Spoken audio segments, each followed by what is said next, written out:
Hə, şikayətiniz nədir? Məndə panik atak deyirlər, qorxu olur, təşviş, həyəcan, təzyiqim olur. Mən indi boğulmam. Təzyiqiniz necə olur? Təzyiq 160-a da qalxır. 160-ın 100-ə olur. Biraz vaxt elə idi, bir həftə qabağa getmişəm kardioloqa ex eləmədi, heç nə yoxdur. Heç nə yoxdur. İndi mən əsas da mənim bir uşağım rəhmətə getmişdi. Ondan sonra stressdən zət. Nə qədər vaxtı beləsiz ki? Neçə ildir mən beləyəm, həkimə getməmişəm. Aha, mən necə oldu ki, qərara gəldiniz ki, indi həkimə Mən də gələsiniz? biraz pis oluram, təzyiqim çox qalxırdı. Əvvəllər o 160-a qalxmırdı. Qalxmadı. Artıq təzyiqiniz də qalxmağa başlayır. Çox qalxır. 140 saat olurdu.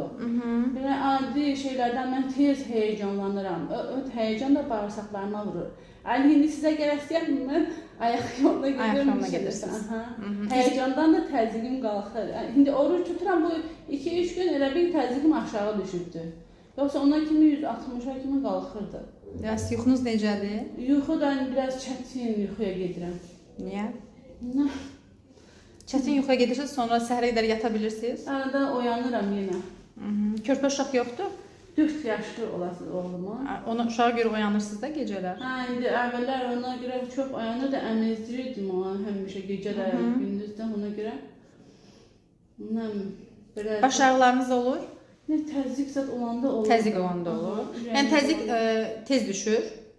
Baxırdı, bəzən 50-yə kimi düşürdü. İndi bu bir ay qabağa çox çətin düşdü o 160-a qalxanda. Sonra indi arada düşür, arada qalxır, çox oynayır. Ona görə də biraz özümü pis. Ağlamanız var?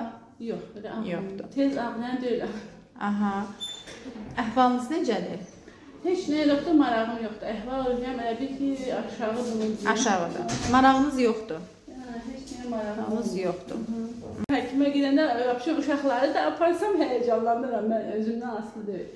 Yaxşı, şimdi təzyiqinizi ölçək.